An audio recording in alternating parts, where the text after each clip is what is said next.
তো বন্ধুরা, আমি একটা নতুন মুভি দেখলাম যেটা রায়ান কুগলার ডাইরেক্ট করেছেন, যেটা এই বছরে one of the best movie হতে চলেছে।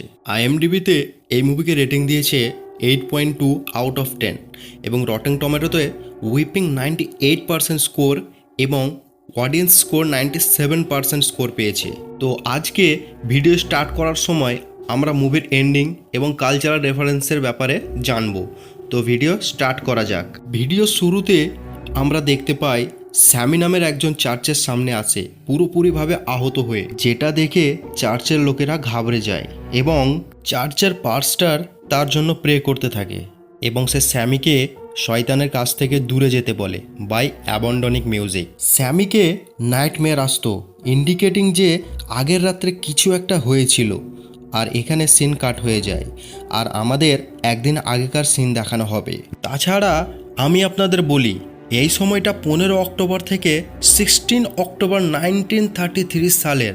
যাই হোক, আমরা দেখতে পাই স্যামি তার কাজ শেষ করে চার্চে গিটার হাতে নেয়। তাছাড়া যে পাস্টারকে আমরা দেখেছিলাম উনি স্যামির বাবা ছিলেন, জিনার নাকি স্যামির মিউজিক প্রফেশনাল একদম পছন্দ ছিল না। উনি মনে করতেন মিউজিক শয়তানের প্রতীক। কিন্তু স্যামি কেবল মিউজিক পছন্দই করতো না, বরং সেটা তার প্রফেশনও মনে করত। এরপর আমরা দেখতে পাই দুই টুইন্স ব্রাদারকে, স্মোক এবং স্টেককে। এরা দুই ভাই ওয়ার্ল্ড ওয়ার 1-এর ভেটারেন ছিল এবং তারা হালই তাদের শহর মিসিসিপি ফিরে এসেছে। এর আগে শিকাগোতে কোনো গ্যাংয়ের সদস্য ছিল এবং সেখান থেকেই তারা অনেক টাকা কামিয়ে নিয়েছে, যেই টাকা দিয়ে দুই ভাই গ্রামে একটা জিউক পয়েন্ট ওপেন করতে চাইছে। জিউক পয়েন্ট হচ্ছে একটা ক্যাসিনোর মতো, যেখানে গান হবে, গ্যাম্বলিং হবে, ডান্স হবে আর হবে আফ্রিকান আমেরিকান কমিউনিটির জন্য সারা দিন কাজ শেষ করে যেখানে এসে আরাম করতে পারবে। তাই জিউক পয়েন্ট খোলার জন্য হগউড নামে এক ব্যক্তির সঙ্গে তারা দেখা করে। আমরা দেখতে পাই হগউড একজন রেসিস্ট ছিল। সে দেখতে পাচ্ছিল টুইন্স ব্রাদারের কাছে প্রচুর টাকা আছে, তাও সে তাদেরকে রেসপেক্ট করছিল না। যাই হোক, তারা জায়গা কেনার পর কিছু ট্যালেন্ট কিনতে বেরিয়ে পড়ে। মানে হচ্ছে জিউক পয়েন্টে এন্টারটেনমেন্ট করার জন্য কিছু লোকও তো দরকার আছে না। তাই তারা স্যামের কাছে যায় সিং অ্যান্ড গিটারের জন্য। আমরা জানতে পারি স্যামি তাদের কাজিনও ছিল।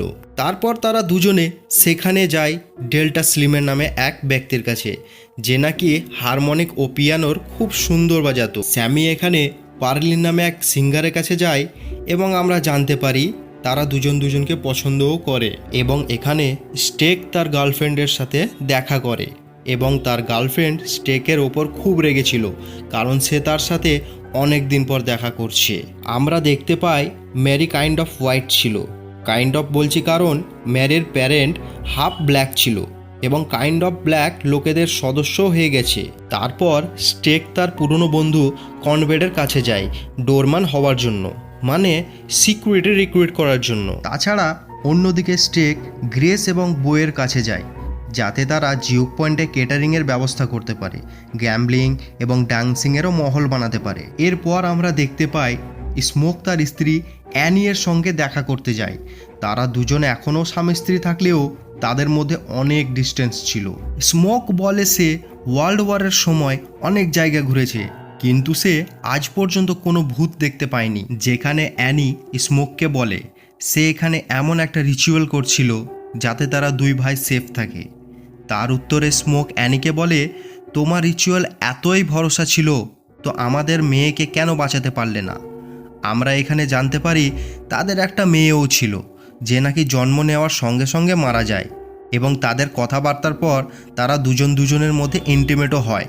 এবার এখান থেকে কাহিনী রেমিক নামে এক ব্যক্তির ওপর ফোকাস করে, যে নাকি খুব জটিলতর ঘায়েল অবস্থায় জোয়ান এবং বার্ট নামে এক কাপলের ঘরে আশ্রয় নেয়। কিছুক্ষণ পর রেমিককে খুঁজতে কয়েকজন ভ্যাম্পায়ার হান্টার সেখানে আসে, কিন্তু জোয়ান এবং বার্ট তাদেরকে মিথ্যে বলে এবং সূর্য ডোবার আগে তারা সেখান থেকে পালিয়ে যায়। কিন্তু রেমিক যে নাকি আইরিশ ইমিগ্রিয়েন্ট ভ্যাম্পায়ার ছিল, সে বার্টের রক্ত খেয়ে তাকেও ভ্যাম্পায়ার বানিয়ে দিয়েছিল। সেটা দেখে জোয়ান চিৎকার করতে থাকে এবং সিন কাট হয়ে যায়, ডিপিক্টিং যে জোয়ানের ওপরও তারা হামলা করে ফেলবে এবং তাকেও ভ্যাম্পায়ারে পরিবর্তন করে ফেলবে। Coming back to Stack and Smoke, well তাদের হায়ারিং একদম সুপার ওয়ার্ক করছিল, কারণ তাদের জিও পয়েন্ট ফাংশনাল আর আজকে সেটার ওপেনিং ছিল। আমরা দেখতে পাই স্মোক এবং স্টেক টুইন্স হলেও তাদের আচার আচরণ একের ওপরের থেকে অনেক আলাদা। যেমন স্মোক একটু বেশি সিরিয়াস ছিল, বিজনেস মাইন্ড ছিল, অন্যদিকে স্টেক একটু মনের দিক থেকে চলনেওয়ালা মজাদার মানুষ ছিল। স্মোক এদিকে বলে ক্লাবের এন্ট্রি ফি সবকে দিতে হবে, আর এটাতে আমরা কোনো অফার দিতে পারবো না। কিন্তু স্টেক এবং অ্যানি স্মোককে বোঝায় তাদের কমিউনিটির লোক সারাদিন কাজ করে এখানে আসে, তাই তাদের কাছে অল্প টাকা থাকলেও তাদেরকে এই সুবিধা দিয়ে এন্ট্রি দেওয়া হোক। যাই হোক, জিউক পয়েন্টে স্মোক অ্যান্ড স্টেক ছাড়া স্যামি, ডেল্টা স্লিম পারফর্ম করছিল। দেন অ্যানি, মেরি, পার্লিনও এসেছিল এবং গ্রেস ও বো তাদের পারফর্ম দেখছিল। আর সিকিউরিটিতে কে ছিল? অফকোর্স কর্নব্রেড, আর তারা এখানে কাজ করছিল। তাছাড়া অনেকগুলো কাস্টমারও এসেছিল যারা নাকি খাচ্ছিল, নাচছিল, ইনশর্ট এনজয়ও করছিল। এবং আমরা দেখতে পাই জিও পয়েন্টে কিছুক্ষণের মধ্যে সাকসেসও হয়ে গিয়েছিল। এদিকে স্যামি তার সিঙ্গিং স্টার্ট করে দেয় এবং তার গান এতটাই ট্রু ছিল যে আমরা সেখানে পাস্ট এবং প্রেজেন্টের আত্মাদেরকে দেখতে পাই। এবং স্যামি তার গানে এতটাই মেতে উঠেছিল যে তার গান শুনে সেখানে রেমিক চলে আসে। আর তার সাথে জোয়ান এবং বার্টও ভ্যাম্পায়ার ছিল। তার মানে মুভি ইন্টারভিউতে যেটা বলেছিল, এমন গান খারাপ শয়তানদের কাছে টানে, যেটা 100% সত্য। তারপর কি, রেমিক এখানে জোয়ান এবং বার্টের সঙ্গে ক্লাবে ঢোকার জন্য অনুরোধ করে। রেমিক বলে সে স্যামিয়ের গান শুনে এখানে এসেছে, তারা এখানে নাচবে, গাইবে, টাকাও খরচা করবে। কিন্তু স্টেক ও স্মোক তাদেরকে সেখানে ঢুকতে দেয় না, কারণ মোস্টলি বিকজ অফ রেমিক হোয়াইট ছিল এবং সে একটু স্পেসিস ব্যবহার করছিল। তাই রেমিক সেখান থেকে চলে আসে এবং সে খানিকটু দূরে গিয়েই বার্ট এবং জোয়ানের সাথে গান গাইতে শুরু করে। এরপর কিছু জিনিস ক্লাবে হতে থাকে, যেমন পার্লিন স্যামিয়ের সাথে ইন্টিমেট হয়, ম্যারি এবং স্টেকের মধ্যে ঝগড়া হয়, স্মোক এবং স্যামিয়ের মধ্যেও ঝগড়া হয়, এটসেট্রা। কিছুক্ষণের পর ম্যারি ক্লাবের বাইরে আসে এবং দেখতে পায় রেমিক, বার্ট ও জোয়ান বাইরে আছে এবং তারা মেরিকে গোল্ড কয়েন দেখায় আর বলে সে তাদেরকে এন্ট্রি দেওয়ার জন্য তাকে সেটা দিতে পারে। কিন্তু কথায় কথায় রেমিকের মুখ থেকে লালা ঝরতে থাকে, তার মানে সে ম্যারি এর রক্ত খেতে চায়। ম্যারি বুঝতে পারে সেখানে কিছু গন্ডগোল আছে, তাই সে সেখান থেকে পালাতে থাকে, কিন্তু রেমিক তার উপর হামলা করে দেয়। আর আমরা এখানে জানতে পারি ম্যারিও ভ্যাম্পায়ারে পরিবর্তন হয়ে গিয়েছিল। আর আগের সিনে সে কর্নব্রেডের কাছে পারমিশন নিয়ে ক্লাবে ঢুকে পড়ে এবং সে ক্লাবে ঢোকার পর স্টেককে সিডিউস করতে থাকে।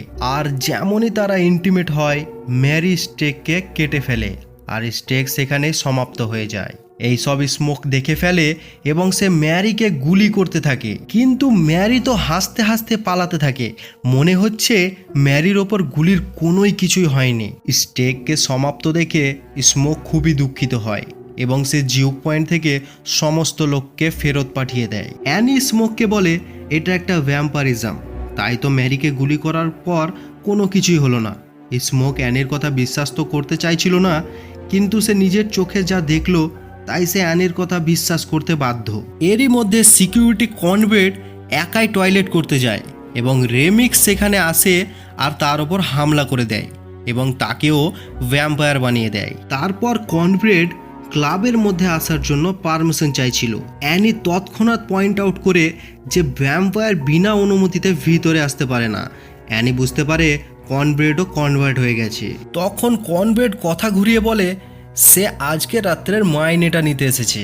আর যেমন স্মোক টাকা দেওয়ার জন্য হাত বাড়ায়, কনভেন্ট তার উপর হামলা করার চেষ্টা করে, কিন্তু স্মোক বেঁচে যায় আর কনভেন্টের উপর গুলি করতে শুরু করে দেয়।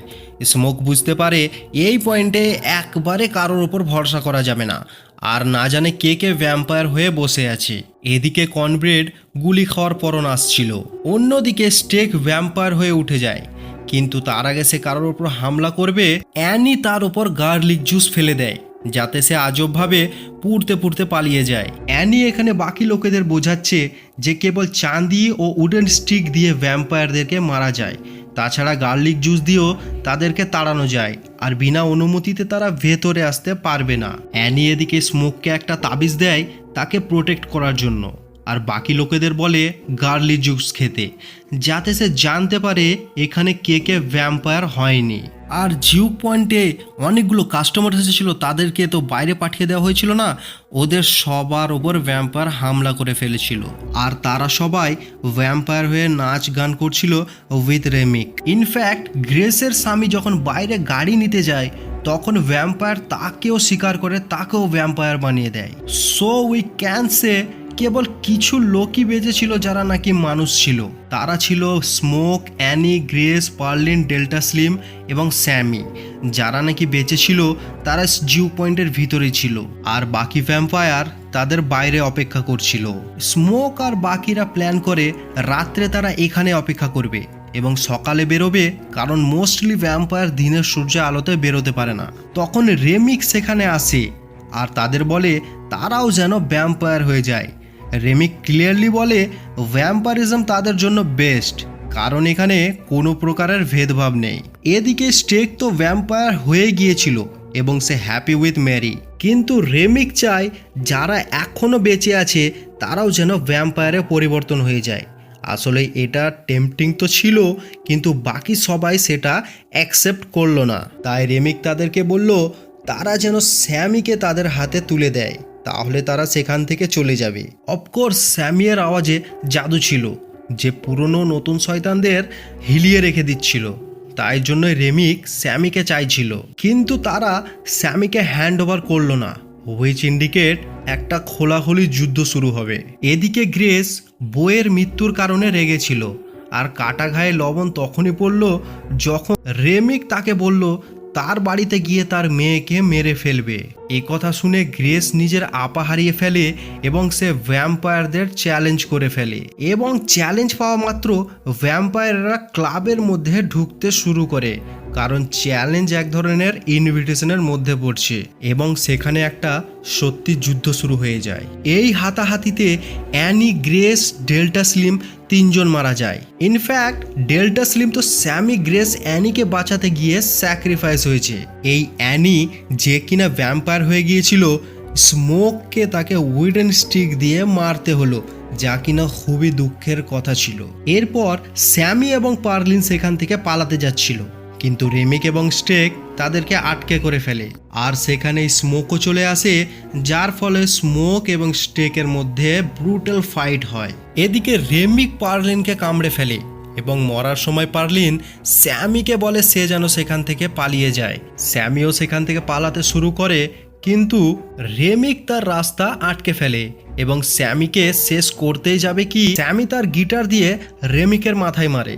ভাগ্যবশত স্যামির গিটারে একটা চাঁদির প্লেট ছিল, যাতে রেমিক তো মরে না, কিন্তু সে ব্যথায় তড়পাচ্ছিল এবং বাকি ভ্যাম্পায়ারদেরকেও তড়পাতে দেখতে পায়। এরপর রেমিক পাল্টি হামলা করতেই যাবে কি তখনই স্মোক সেখানে চলে আসে আর রেমিকের ভিতর উডেন স্টিক দিয়ে হামলা করে দেয়, যাতে রেমিক সেখানেই শেষ হয়ে যায়, এবং তার সাথে সাথে সূর্য ওঠার সময় বাকি ভ্যাম্পায়াররাও মারা যায় সূর্য উদয় হওয়ার সঙ্গে সঙ্গে। যদি আপনারা খেয়াল করেন, স্মোক স্টেকের সঙ্গে লড়াই করেছিল এবং সেই লড়াইয়ে স্মোক স্টেককে প্রায় মেরে ফেলেছিল, কিন্তু আমাদেরকে দেখানো হয় না কি সত্যি স্টেক মারা গেছে।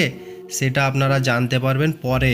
স্টেক স্যামিকে পালাতে বলে, কারণ হজ তার ক্ল্যানকে নিয়ে তাদের মারতে আসবে।